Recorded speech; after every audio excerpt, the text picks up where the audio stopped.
नमस्कार, आप देख रहे हैं मनी 9। मैं हूं दिव्या। अगर आप इलेक्ट्रिक व्हीकल खरीदने की सोच रहे हैं तो अभी रुक जाइए। थोड़ा सा इंतजार आपके काफी पैसे बचा सकता है। आपको इलेक्ट्रिक व्हीकल मौजूदा समय की तुलना में कम कीमत पर भी मिल सकता है। आप सोच रहे होंगे आखिर हम ऐसा क्यों कह रहे हैं? क्या इलेक्ट्रिक व्हीकल के दाम कम होने वाले हैं? इलेक्ट्रिक व्हीकल कब खरीदना ठीक रहेगा? इन सारे सवालों के जवाब इस वीडियो में हम आपको देने वाले हैं। वीडियो को पूरा जरूर देखिएगा। इलेक्ट्रिक व्हीकल्स को बढ़ावा देने के लिए सरकार लगातार प्रयास कर रही है। पेट्रोल डीजल की आसमान छूती कीमतों को देख अब लोग भी ईवी खरीदने की सोचने लगे हैं। हालांकि अभी ईवी की कीमतें ज्यादा हैं। लोग ईवी ज्यादा से ज्यादा खरीदें, इसके लिए सरकार ईवी के दाम कम करने की कोशिश में लगी हुई है। ईवी की कीमतें कम करने के लिए सरकार अब लिथियम आयन बैटरी पर गुड्स एंड सर्विस टैक्स यानी कि जीएसटी में कटौती करने पर विचार कर रही है। इसे इलेक्ट्रिक व्हीकल्स पर लगने वाले टैक्स के बराबर किया जा सकता है। ऐसा हुआ तो इलेक्ट्रिक व्हीकल की कीमतों में कमी आ सकती है। अब आप सोच रहे होंगे कि कितना टैक्स कम होगा और इससे इलेक्ट्रिक व्हीकल्स के दाम कितने कम होंगे। इसे आप ऐसे समझिए, मौजूदा समय में ईवी पर 5% टैक्स लगाया जा रहा है, जबकि लिथियम आयन बैटरी पर 18% टैक्स लगाया जाता है, यानी ईवी की तुलना में 3 गुना से भी ज्यादा।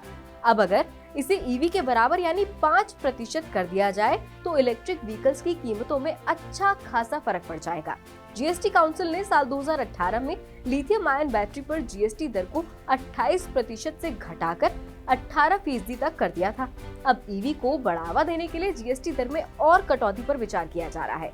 असल में देश को ईवी का ग्लोबल मैन्युफैक्चरिंग हब बनाने के लिए सरकार ग्रीन मोबिलिटी की स्कीम को बढ़ावा देना चाहती है। योजना को आगे बढ़ाने के लिए सरकार अलग अलग स्टॉक होल्डर से बातचीत भी कर रही है। रिन्यूएबल एनर्जी मिनिस्ट्री और दूसरे सरकारी डिपार्टमेंट्स के नीति आयोग ने बीते मंगलवार को बैटरी स्वैपिंग पॉलिसी पर अपनी पहली मीटिंग की थी। इसके बाद 5 जून तक पॉलिसी के मसौदे पर सुझाव और सिफारिशें दी गईं।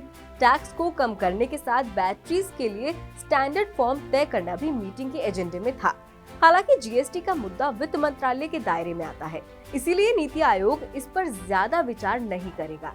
नीति आयोग टैक्स कम करने के लिए सिर्फ सिफारिश भेज सकता है। जीएसटी में बदलाव पर कोई भी फैसला जीएसटी काउंसिल ही लेगी। पिछले साल दिसंबर में नीति आयोग के चीफ एग्जीक्यूटिव अमिताभ कांत ने कहा था कि सरकार ईवी बैटरी पर जीएसटी को कम करने पर काम कर रही है। थिंक टैंक ने भी ड्राफ्ट पॉलिसी में बैटरी पर टैक्स कम करने की सिफारिश की थी। ऐसे में उम्मीद लगाई जा रही है कि सरकार आने वाले 3 महीनों में फाइनल पॉलिसी तैयार कर सकती है। अगर आपको ये खबर पसंद आई हो तो हमारी वीडियो को लाइक करें, साथ में कमेंट बॉक्स में अपनी राय देना ना भूलें और इसे आगे भी शेयर करें और देखते रहिए मनी 9।